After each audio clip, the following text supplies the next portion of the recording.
The Harrises moved to Kirtland, Ohio in 1831. Following the publication of the Book of Mormon and the establishment of the Church of Jesus Christ of Latter-day Saints in 1830 in New York, Joseph Smith soon declared Kirtland, Ohio, as the gathering place for the new followers. The three oldest sons of Nathan and Rhoda Harris, Emer, Martin, and Preserved, who had joined the church, all determined to make the move to Ohio. After living 40 years in Palmyra, Nathan and Rhoda, now in their 70s, chose to accompany them. Emer Harris. The oldest son, Emer, had lived in Pennsylvania for 15 years and was part owner of a sawmill and lived on his 150-acre farm in Jenningsville. He had divorced his first wife in 1819, and his second wife died in 1825. He and his third wife, Parna, were baptized into the new church in 1830 and soon committed to move to Ohio. Emer's son, Martin Henderson Harris, was just 10 when his parents and 4 siblings made the move to Ohio. He later wrote an account of their journey and experiences there. In the spring of 1831, we started for Kirtland, Geauga County, Ohio. Traveled about 70 miles by land and took a steamboat at Ithaca, head of the Cayuga Lake. Then about 36 miles through Palmyra, Rochester, and Lockport by the Erie Canal to Buffalo. Then took passage on the schooner Constitution up Lake Erie, intending to land at Fairport, but on account of an unfavorable wind were obliged to pass it and land at Cleveland. Then 25 miles by land to the Morley Farm near Kirtland. Isaac Morley invited many newcomers to move on to his farm. He practiced all things in common and had built 11 different homes on his farm. Martin Henderson continues.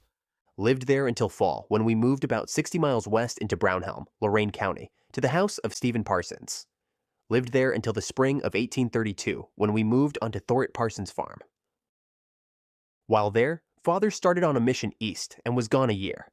That fall, we moved into the Truman Train House and lived there until the fall of 1833, when we moved to Isaac Parsons' old house on the same farm.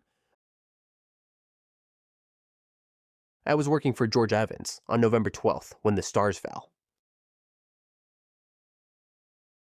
About Christmas, moved on to a 38-acre farm Father had bought about 7 miles distant in Florence Township by the side of the Vermilion River. In the spring of 1834, cleared up a piece of bottomland and raised a good crop of corn. This year, the fruit was all killed by a late frost.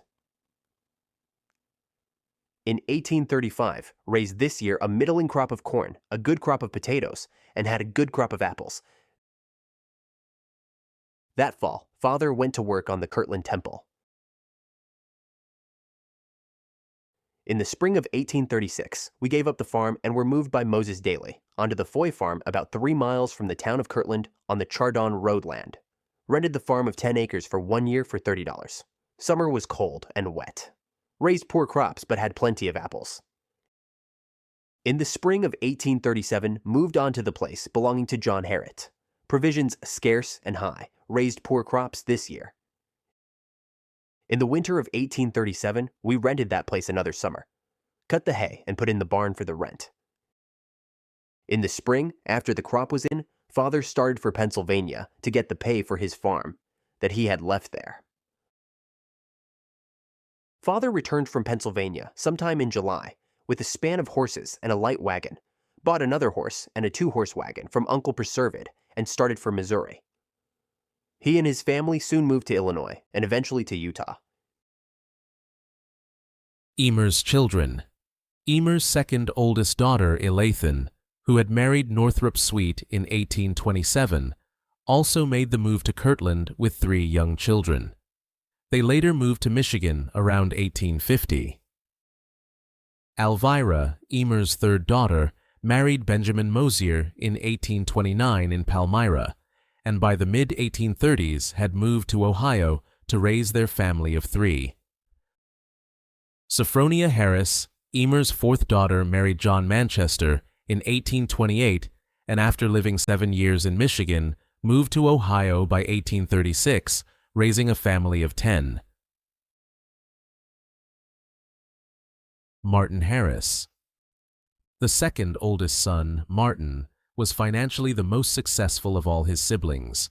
He had married his first cousin Lucy and had 4 children by 1830. He is best known for his support of Joseph Smith in the preparation and publication of the Book of Mormon. Joseph Smith asked Martin Harris in February of 1831 to bring all the Books of Mormon in his possession to Kirtland. Within weeks, he left Palmyra with the books, arriving in Painesville, Ohio by steamboat. Beginning. In 1831, hundreds of Latter-day Saints began to pass through Fairport Harbor in Painesville, Ohio, on their way to the Kirtland region, 10 miles to the south. Returning to his Palmyra home, Martin finished the sale of his house on 151 acres and again left for Kirtland the middle of May 1831, accompanied by about 50 other recent converts to the church. However, no one from his immediate family moved with him. Martin and Lucy's 2 younger children remained with their mom in Palmyra. Their eldest daughter, Lucy, had married in 1828 and lived nearby. Martin arrived in Kirtland by the 3rd of June, 1831, when the high priesthood was introduced to the church. About 2 weeks later, Harris traveled with Joseph Smith and others over 800 miles to Missouri. At a conference held there in August, Joseph Smith identified Jackson County as the hub of the church and asked Martin to donate $1,200 for the purchase of land to build a temple. In spring the next year, Martin Harris and his brother Emer left to do missionary work in Pennsylvania and New York, areas familiar to them. They returned a year later in May 1833, having baptized around 100 new members. In the spring of 1834, Joseph Smith organized approximately 230 men, women, and children, known as Zion's Camp, to march to Missouri and help the saints who had been forced out of Jackson County. One account mentions Martin Harris taking his 12-year-old son, George B., with him. Back in Kirtland, the impressive temple was finished and dedicated in March of 1836. For several years, Martin made frequent trips back to Palmyra. His wife Lucy's health continued to deteriorate, and she died in the summer of 1836 at the age of 44, with Martin attending at her death. Later in that same year, Martin, who was 53, married 20-year-old Caroline Young, a niece of Brigham Young. Though Martin had been very generous with his money for the benefit of the church, he declined to participate in the newly formed Kirtland Safety Society. When it failed, so did his relationship with Joseph Smith. In December 1837, Martin was excommunicated from the church. In spite of the troubles, Martin was always forthcoming about the wonder of the early years with Joseph and proclaimed such to anyone who inquired about it. Martin and Caroline continued living in Kirtland, and their family eventually grew to include 7 children, 2 of whom died in their infancy.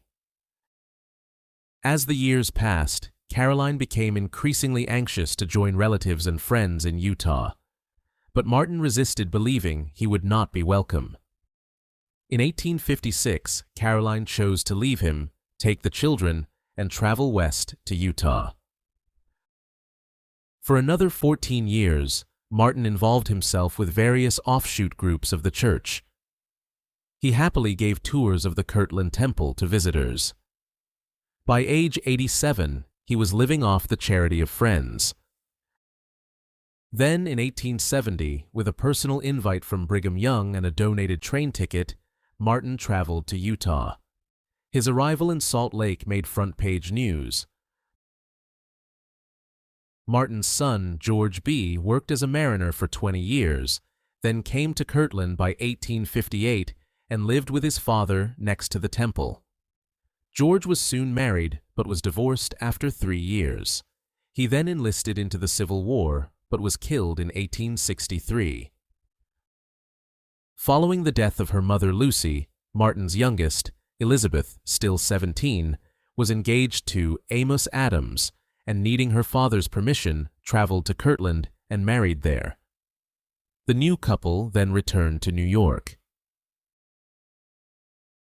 Preserved Harris. Nathan and Rhoda's third son, Preserved, married Nancy Warren in 1811.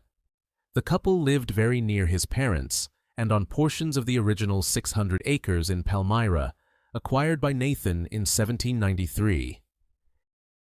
His wife Nancy had a close bond with her mother-in-law Rhoda, as they were both raised as members of the Society of Friends, the Quakers.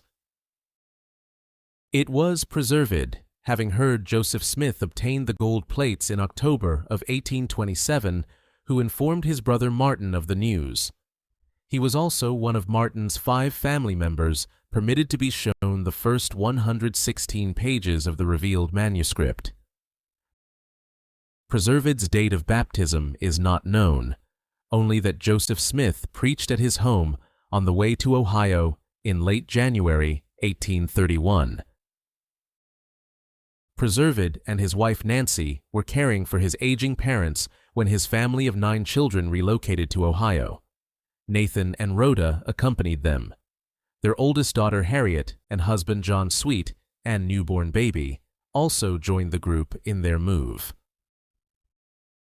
By June of 1831, Preserved bought property in Mentor, north of Kirtland. On those 50 acres, they built a log cabin, then a 2-story home. Nathan and Rhoda continued to live with Preserved's family. Within 4 years, Nathan died in November 1835 at the age of 77. Records show Joseph Smith preached at Father Nathan's funeral held at Preserved's home. As there was no official cemetery in the area, Father Nathan was likely buried on that farm. Rhoda lived another 14 years. Her longevity was a blessing to her children, grandchildren, great-grandchildren, friends, and neighbors. Records show Preserved was a successful farmer, well regarded in the Mentor community. In June 1836, Preserved was charged with not giving enough of his money to the church. He defended himself by saying, "I have considerable property, have helped the poor some, got my property by hard work. Some that are liberal with others' property do not labor to get much to give to the poor themselves. I may have failed in some things, but have done as I felt before God." The church leaders chose to formally excommunicate him. Thereafter, Preserved and his family had no more to do with the church. In the year following, he was angered by Joseph Smith forming a non-incorporated anti-bank called the Kirtland Safety Society that became insolvent by August 1837. Many in the community who experienced significant financial loss subsequently left the church. Joseph Smith left Kirtland in January 1838, and loyal members followed him to Missouri. As the years passed in Ohio, Preserved and Brother Martin aligned with several offshoot factions of the church as their religious sentiments remained in concert with many of its core principles. Preserved and Nancy remained in the Mentor area, raising their children who all married and raised their families in or near Mentor for many generations. Lydia Harris. Besides Nathan and Rhoda and their 3 oldest sons moving to Ohio, Lydia, their 7th child, also moved there in the early 1830s. Lydia had married Nathaniel Davenport in 1824 in Palmyra. Her family also made the move to Ohio around 1832. Unfortunately, Lydia died there soon after arriving. Her husband, left with 2 children, then married a local widow in 1833. And so it was. Nathan and Rhoda Harris and 4 of their 8 children moved from New York to Ohio beginning in 1831. The legacy of Nathan and Rhoda and their family of 8 children will be celebrated by the dedication of a new monument placed in the Mentor Cemetery in June of 2026.